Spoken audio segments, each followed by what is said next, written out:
Welcome to You Me and Montessori. We greet all our viewers with love, respect and peace. Thank you in advance for liking and subscribing. As we stated before, The Learning Game is a relatively new book by Ana Lorena Fábrega and a very worthy read for every teacher, parent and education administrator. In this third video on this book, we take a look at what is stated about standardized tests. The title of our video is, An F for Standardized Tests. Ana's third chapter is titled, How Tests and Rewards Go Wrong. In this video we will focus on the first part. Let us state up front, we fully agree with her position on standardized tests. The Learning Game reminds us that standardized tests were introduced about 100 years ago. Initially, it was a positive tool that provided useful information, but in the late 1960s, standardized tests achieved, and I quote, importance within the system. End quote. Since then its importance has increased to an absurd level, where they have now become the whole point of the education system. We will now list how standardized tests hollowed out education since then, according to Ana. 1. It mostly measures test-taking abilities. 2. Kids repeat grades, enter gifted programs, earn scholarships, and get into college, all based on standardized test scores. 3. Teachers lose their jobs and public schools lose funding when students don't perform on these tests. 4.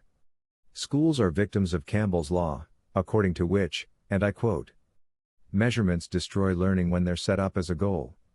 End quote. 5. Standardized tests create poor learning environments.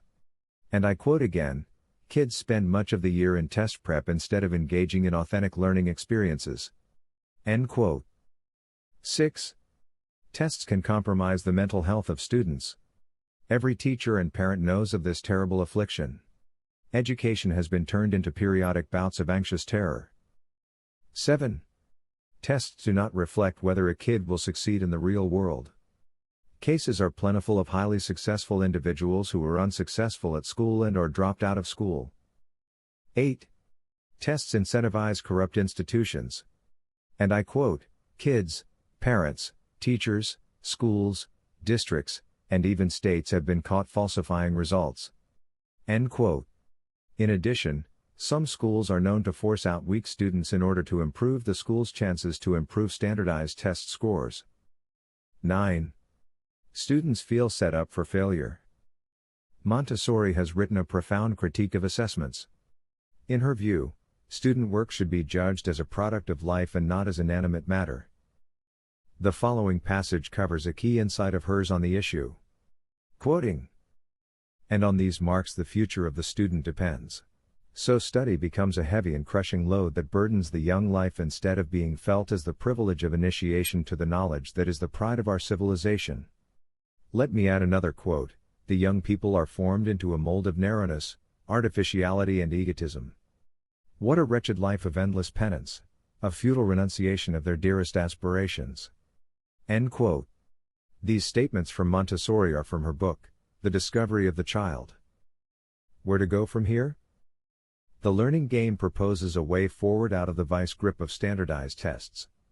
The key lies in making standardized tests less important and to find multiple ways to measure student progress.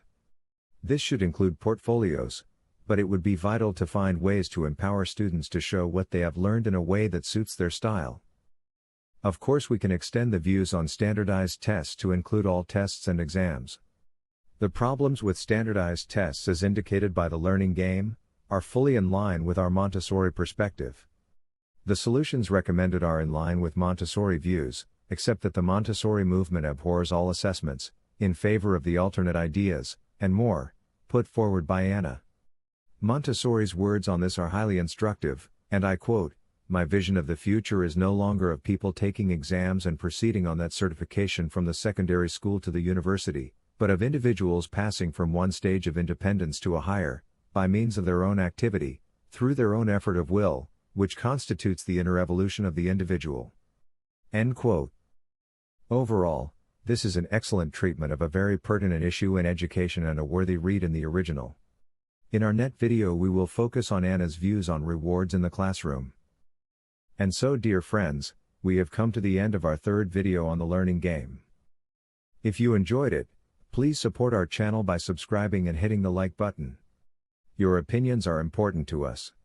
So, let us know what you think of this video by passing us a comment if you wish. And, thank you very much.